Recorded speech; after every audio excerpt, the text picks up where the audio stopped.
Saludándole atentamente su amigo José Manuel Marmolejo Delgado en nuestro programa Hace algún tiempo en ese lugar, de esta gran estación OMV Radio en Ecatepec de Morelos, Estado de México. Nos vamos rápidamente a nuestra sección acerca de la historia de México, particularmente lo que es la esencia de nuestro programa, que es la época del Maximato. El periódico Excelsior del día 22 de julio de 1928 publicó esta nota: otras muchas condolencias del exterior han sido enviadas al señor licenciado Aarón Sáenz por la muerte del presidente electo general Álvaro Obregón. Expresivos mensajes de diversas partes. En todos ellos se expresa profunda pena por la irreparable pérdida que ha sufrido la nación. Aarón Sáenz recibió condolencias de diversos cónsules de México en ciudades extranjeras, como fueron los casos de Ruiz, cónsul en Hamburgo, Julio Pani en Milán, Abeleira en Dallas, Texas, Arturo González en Nueva York, Cravioto, ministro en Chile, Rafael Fernández en Panamá, Trejo Lerdo en Cuba y otros más. Lo extraño es por qué las condolencias se enviaban a Aarón Sáenz si este no era el presidente de la República, solo era gobernador de Nuevo León. Lo que pasa que para esa época ya estaban perfilando a Aarón Sáenz para ser el sustituto, para ser el siguiente presidente de México. Pero después se le cayó todo ese proyecto a Aarón Sáenz y no contó para ser presidente con el apoyo de Calles.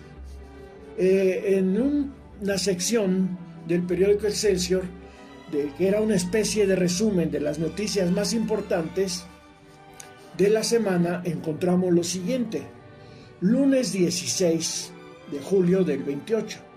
Cerca de 50,000 personas aclamaron ayer a Álvaro Obregón cuando descendió de su auto especial, un auto especial del tren Oliva, el tren presidencial, el tren Olivo. Obreros y campesinos le formaron valla. Desde el centro director obregonista pidió el apoyo de todos los mexicanos para realizar sus proyectos. Dijo que solo conocía dos clases: la de los que trabajan y la de los que pagan. Incluyó en los primeros a la clase media. Del miércoles 18 al sábado 21, todo el resumen se refería al caso del asesinato de Obregón. Es decir, 8 días antes, Álvaro Obregón había ganado las elecciones para reelegirse. El día 16 vino a la Ciudad de México, que no quería muy bien, y el día 17 fue asesinado por León Toral. ¿Qué situación tan grave para el país era ello?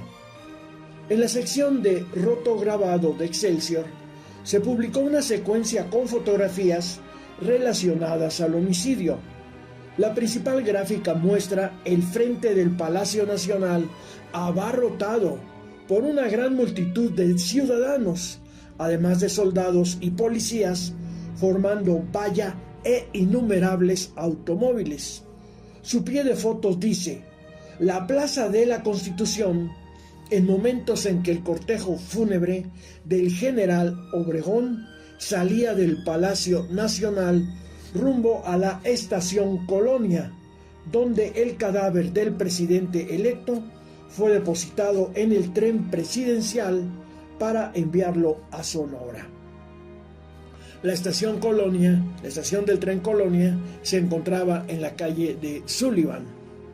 En la parte inferior izquierda se publicaron 2 fotografías con estas cédulas: señor general Álvaro Obregón, presidente electo de la República, asesinado el último martes. La foto es un óvalo con la imagen de Obregón, 3/4 de perfil. Otra foto es así, dice así: mascarilla del general Álvaro Obregón, tomada por el escultor José Fernández Urbina.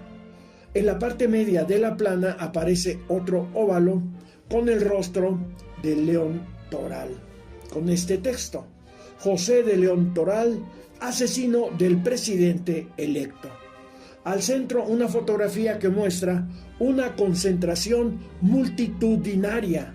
Dice así: la carroza conduciendo los restos del general Obregón, escoltada por los miembros del Estado Mayor Presidencial y del Estado Mayor de la Secretaría de Guerra y Marina, pasando por la Avenida Juárez.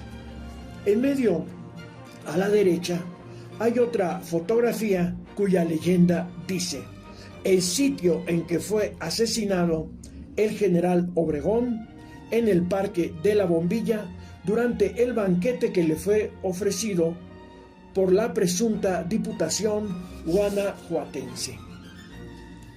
Finalmente, podemos observar una fotografía más con el siguiente pie de foto: aspecto que presenta la estación Colonia en momentos en que el cadáver del general Álvaro Obregón iba a ser colocado en el tren presidencial.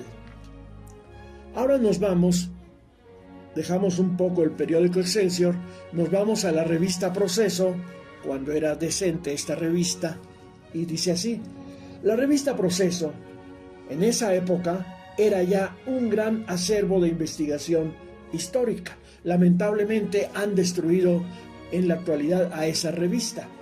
En 1992, el articulista Guillermo Correa escribió una nota con el nombre "Tres juristas ante los cambios a los artículos 3, 27 y 130.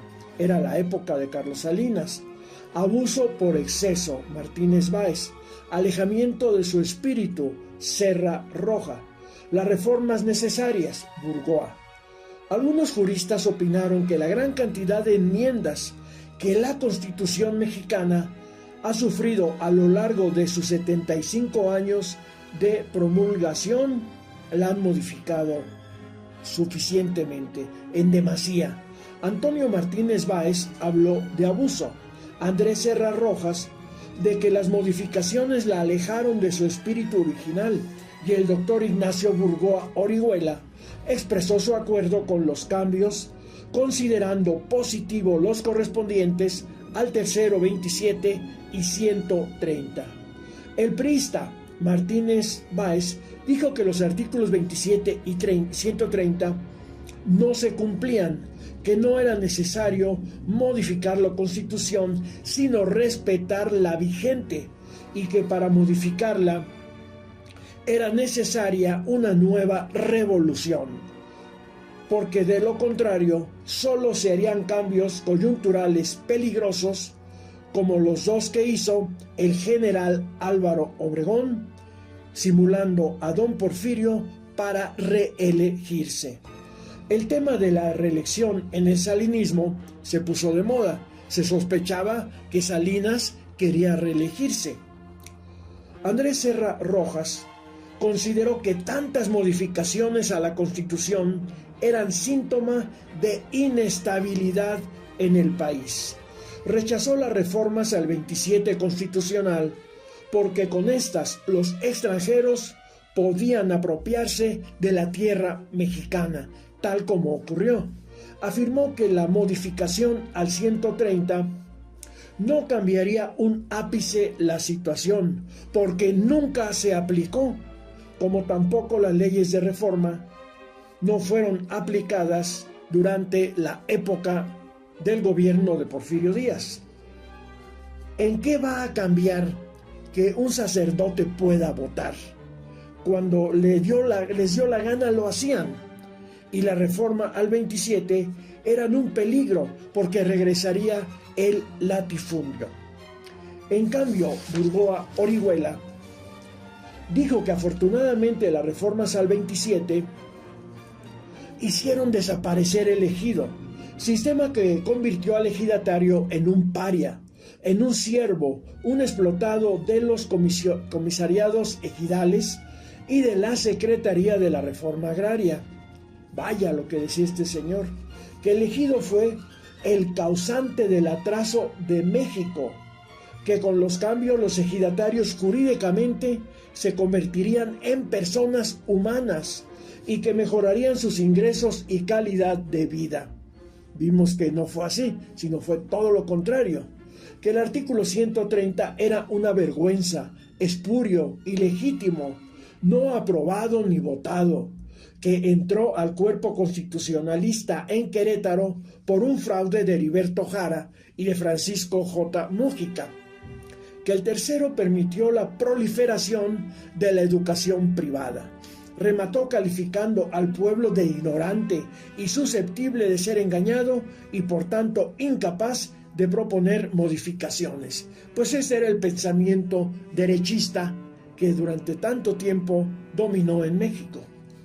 En ese mismo número de Proceso, bajo el título de la manera como han transformado la Constitución, agresión a su espíritu fundamental, Salvador Corro entrevistó al especialista en derecho laboral Néstor de Buen, quien afirmó que las reformas a los artículos 130, 27 y tercero, fundamentales en la Constitución vigente, fueron una agresión a los principios fundamentales del Constituyente del 17 y que se preveía que lo mismo ocurriría con los cambios al artículo 123, que tan espléndidamente consagraba los derechos laborales desde sus orígenes de Querétaro, derechos mermados por la reglamentación a dicho artículo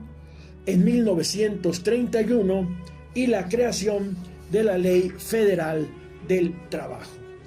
Pues sí, estaba México en ese proceso de salinato en el cual, como propuesta de Salinas, se modificaron toda una serie de artículos de la Constitución mexicana para perjudicar al pueblo y establecer en México, que ya lo había establecido Miguel de la Madrid, pero fortalecer el neoliberalismo en México que tanto daño le causó a la nación. Afortunadamente, esos cambios están siendo ya revertidos. Pero de esta temática continuaremos hablando en nuestra próxima emisión de hace algún tiempo en ese lugar, de esta gran estación OMV Radio en Ecatepec. Se despide de ustedes su amigo José Manuel Marmolejo Delgado.